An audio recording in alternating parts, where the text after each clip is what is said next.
ETF index mutual funds నేర్చుకుని stock మార్కెట్లో రాణించాలనుకుంటున్నారా? వెంటనే ఈ నెంబర్కి కాల్ చేయండి. హాయ్ హలో నమస్తే, welcome back to our channel. ఈరోజు మనతో ఉన్నారు స్టాక్ మార్కెట్ అనలిస్ట్ అయిన సుందరరామరెడ్డి గారు. సార్తో మాట్లాడదాం. నమస్కారం సార్. నమస్తే సార్, మ్యూచువల్ ఫండ్స్ అయి ఉండొచ్చు, ముఖ్యంగా వాటిలో క్యాష్ హోల్డింగ్ అనేది ఎంత శాతం మేరకు ఉండొచ్చు అంటారు? అండ్ అలాగే ముఖ్యంగా టాప్ 5 ఫండ్స్ చూసుకున్నా కూడా అవి ఏ విధంగా ఉంటాయి అనేది మన ఆడియన్స్ చాలా కాలంగా అడుగుతూ ఉన్నారు. మీ సమాధానం ఏంటి? మ్యూచువల్ ఫండ్స్ అంటే సిచ్యువేషన్ తగ్గట్టు వాళ్ళు క్యాష్ హోల్డింగ్ చేస్తుంటారండి. అండ్ మినిమం అయితే 5% అలా మెయింటైన్ చేస్తూ ఉంటారు. బట్ ఏదన్నా అన్ని ఈవెంట్ సినారియో వచ్చింది అనుకోండి, సపోజ్ మార్కెట్ ఎక్స్పెన్సివ్గా ఉంటుంది, మార్కెట్ చాలా వాలటిలిటీ ఉంటుంది అనుకోండి, అలాంటి టైంలో మాత్రం ఎక్కువ క్యాష్ హోల్డింగ్ చేస్తుంటారు అనమాట. ఈ మధ్య కాలంలో లేటెస్ట్గా అంటే ఈ ఏప్రిల్ మేలో ఎక్కువ క్యాష్ హోల్డింగ్ చేసిన మ్యూచువల్ ఫండ్ అంటే మనకి క్వాంట్ ఫ్లెక్సీ క్యాప్ అండి. ఆల్మోస్ట్ 14% క్యాష్ మెయింటైన్ చేస్తున్నారు వాళ్ళు. Okay, almost 14% cash. బేసిక్గా చాలా మంది క్యాష్ మెయింటైన్ చేస్తారా అని కూడా అడుగుతూ ఉంటారు. డెఫినెట్గా చేస్తారు, ఎందుకంటే ఏదైనా రిడమ్షన్ స్టార్ట్ అయింది అనుకోండి, వాళ్ళకి ఆ యూనిట్స్ వాళ్ళ దగ్గర తీసుకొని వీళ్ళ దగ్గర క్యాష్ ఇస్తారు. స్పాట్ లో వాళ్ళు హోల్డింగ్స్ అమ్మరు.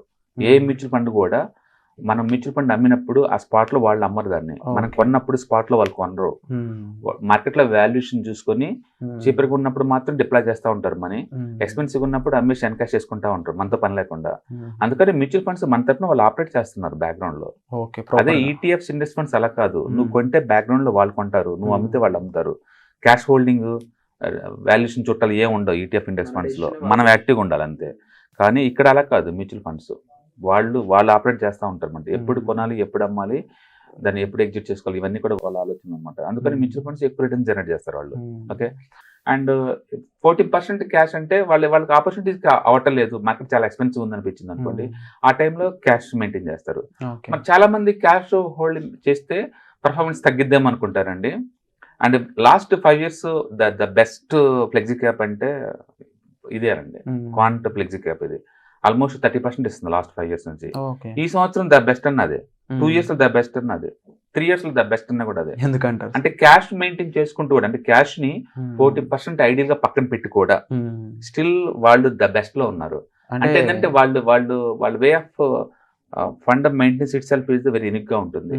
ఫర్ ఎగ్జాంపుల్, ఈ మధ్య కొటాక్ దారుణంగా పడిపోయింది ఆర్బీఐ రెస్ట్రిక్షన్స్ వచ్చిన తర్వాత. అందరు దూరంగా ఉంటే వీళ్ళు ఎంచక్క కొంటాం మేము చేశారు.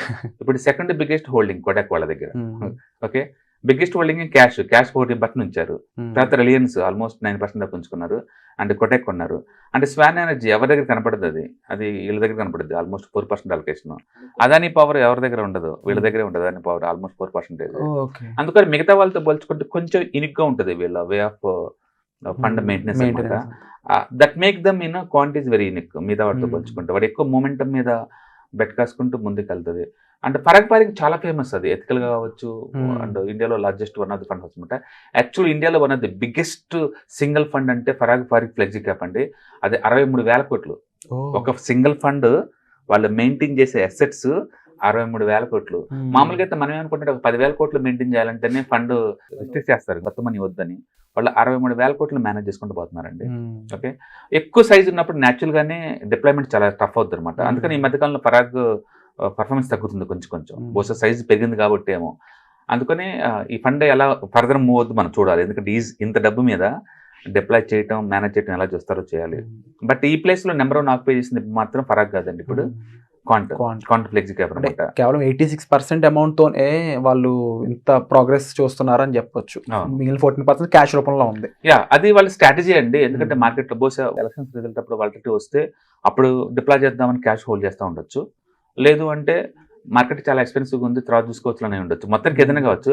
End of the performance does matter. మీరు క్యాష్ని డిప్లాయ్ చేశారా లేదా సంబంధం లేదు నాకు. మీరు మనీని ఆప్టిమైజేషన్ చేయండి, ఎక్కువ రిటర్న్స్ తీసుకురావాలి అంతే. నాకు అది ముఖ్యం. అది రెండోది, మిగతా వాళ్ళందరూ ఫ్లెక్సీ క్యాప్ అండి. యాక్చువల్లీ ఫ్లెక్సీ అంటే ఎక్కడైనా పెట్టుకోవచ్చు. Across the small cap, mid cap, large cap ఎక్కడైనా పెట్టచ్చు అనమాట. మొత్తానికి అయితే స్టాక్స్ లో 50% మనీ పెట్టాలి. అది ఏ స్టాక్ అని పర్లేదు, వాటి మనం ఫ్లెక్సీ క్యాప్ అనుకుంటాం. అందుకని వాళ్ళు ఫ్రీడమ్ తీసుకుంటారు. మిగతా వాళ్ళు అందరూ చూస్తే ఫ్లెక్సీ క్యాప్ లో ఆల్మోస్ట్ 50 to 60% అచ్చం లార్జ్ క్యాప్ లో పెడతారు. వీళ్ళు చాలా యూనిక్, స్మాల్ క్యాప్ చాలా అగ్రెసివ్ అలకేట్ చేస్తారు. ఉన్న మనీలు కూడా స్మాల్ క్యాప్లో ఎక్కువ అలకేట్ చేస్తారు వీళ్ళు. అందుకని మిగతా వాళ్ళతో పోల్చుకుంటే ఈ క్వాంట్ మొమెంటమ్ బేస్డ్ ప్లానింగ్ ఉంటుంది. కొంచెం అగ్రెసివ్గా ఉంటారు, సంథింగ్ యూనిక్ స్టైల్ మెయింటైన్ చేస్తూ ఉంటారు. దట్ మేక్స్ దమ్ విన్నర్ అయిపోయాడు లాస్ట్ 5 years నుంచి కూడా. అందుకని వీళ్ళు అక్రాస్ ఆల్ కేటగిరీస్లో వీళ్ళు ద బెస్ట్లో ఉన్నారు వీళ్ళు మిగతా వాళ్ళు. అండ్ మిగతాది కూడా ఈవెన్ మనం యాక్సెస్ తీసుకున్నా, లేదా కొటాక్ తీసుకున్నా, లేకపోతే హెచ్డిఎఫ్సి తీసుకున్నా, ఇవన్నీ ఒక్కొక్కటి 50,000 కోట్లు 40,000 కోట్లు పెద్ద పెద్ద సైజ్ అయిపోయినాయి. ఆ సైజు మీద పర్ఫార్మెన్స్ చాలా టఫ్ అవుతుంది బేసికల్గా. అందుకని ఎందుకు అవి స్లో అవుతున్నాయి అంటే, ఇప్పుడు పరాగ్ ప్యాక్టరీ గురించి మాట్లాడుకుంటే మనకు ఆల్మోస్ట్ అది ఎంత ఉంది ఇప్పుడు సైజ్ అంటే ఆల్మోస్ట్ 63,000 crores ఉంది. 63,000 కోట్లు. అవును. అండ్ హెచ్డిఎఫ్సి ఉంది అనుకోండి 52,000 కోట్లు. 52,000 కోట్లు. అంటే కొటాక్ ఉంది అనుకోండి ఆల్మోస్ట్ 42,000 crores. చాలా పెద్ద పెద్ద సైజులు అవన్నీ. వీటితోటి తక్కువ సైజు ఉన్నాయి, ఈజీగా ఫైట్ చేస్తున్నాయి. అంటే ఇప్పుడు క్వాంట్ ద బెస్ట్ వన్ ఐరులో. సెకండ్ ద బెస్ట్ అంటే జేఎం ఫ్లెక్సీ క్యాప్ అండి, సెకండ్ బెస్ట్ అది. అది సైజ్ ఎంత ఉంటుంది ఆల్మోస్ట్ 1000 కోట్లు అది. అంటే సైజు తక్కువ ఉన్నాయి, ఈజీగా డిప్లాయ్ చేస్తున్నాయి, మనని ఈజీగా మేనేజ్ చేస్తూ ఉన్నాయి. అందుకని మనం మ్యూచువల్ ఫండ్ తీసుకున్నప్పుడు సైజ్ ఎంత చిన్నగా అంత బెటర్. ఈవెన్ కోవిడ్ అప్పుడు క్వాంట్ స్మాల్ క్యాప్ ఉంది 200 కోట్లేనండి, ఇప్పుడు అది కూడా 20,000 కోట్లకి వెళ్ళిపోయింది. అంటే దాదాపు 10 times పెరిగింది. 10 కదా 100 times అనుకోవాలి, 200 crores కదా, ఇప్పుడు 20,000 crores అయింది. అందుకని ఇవి చిన్న ఎప్పుడు చాలా అగ్రెసివ్ గ్రోత్ ఉంటాయి, ఈవెన్ మైక్రో క్యాప్ కూడా అగ్రెసివ్ గ్రోత్ ఉంటాయి. ఇవి కూడా వీళ్ళు ఎక్కువ returns. End of the day stock మార్కెట్లో ఏ మ్యూచువల్ ఫండ్ అయినా ఎక్కువ రిటర్న్ జనరేట్ చేస్తుందంటే న్యాచురల్గా ఎక్కువ మందిని అట్రాక్ట్ చేస్తూ ఉంటుంది. అందుకని సెబీ వాళ్ళు కూడా రిస్ట్రిక్షన్ పెడతాను ట్రై చేస్తున్నారు ఈ స్మాల్ అండ్ మిడ్ క్యాప్ లో. ఎందుకంటే ఇవి ఎక్కువ మందిని అట్రాక్ట్ చేస్తున్నారు లార్జ్ క్యాప్ తో పోల్చుకున్నప్పుడు. న్యాచురల్ వీళ్ళు ఎక్కువ పర్ఫార్మెన్స్ చూపిస్తున్నారు, మనీ ఎక్కువ అట్రాక్ట్ చేస్తున్నారు అనమాట. కానీ ఫ్లెక్సీ క్యాప్ లో వరకు మిగతా అవి కూడా బాగా అట్రాక్ట్ చేస్తుంది. యాక్చువల్గా 2024లో బిగ్గెస్ట్ మనీ ఫ్లో అయింది ఫ్లెక్సీ క్యాప్కే. బట్ ఇవి చూసుకుంటే ఈ పెద్దవి కూడా చాలా సైజు పెరుగుతున్నాయి కానీ పర్ఫార్మెన్స్ అంత ఎక్కువ లేదు. అందుకని మనం ఎవరైనా డిప్లాయ్ చేయాలనుకుంటే కనుక జేఎం ఫ్లెక్సీ క్యాప్ బాగుంటుంది. అండ్ నెంబర్ 1 అంటే మాత్రం Kotak flexi cap, and number 3 కావాలంటే మాత్రం పరాగ్ పారిక్ కలపవచ్చు. ఓకే, బట్ పర్ఫార్మెన్స్ మాత్రం ఇంత ముందు కంపేర్ చేసుకున్నప్పుడు మాత్రం పరాగ్ పారిక్ స్లో అవుతుంది. కాబట్టి వాళ్ళు చాలా ఎథికల్ అండ్ ట్రాన్స్పరెంట్ గా ఉంటారు కాబట్టి అందరు లైక్ చేస్తారు. ఓకే, బట్ పర్ఫార్మెన్స్ వైజ్ గా క్వాంట్ లాస్ట్ 5 years రిటర్న్ చూస్తుంటే ఆల్మోస్ట్ 30% ఉంది, 32.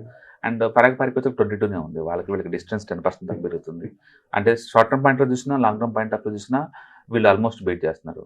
అఫ్ కోర్స్ వీళ్ళు 5,000 కోట్లతోటి, వాళ్ళు 60,000 కోట్లతోటి సైజులో తేడా ఉంది కదా, అట్లా అనమాట.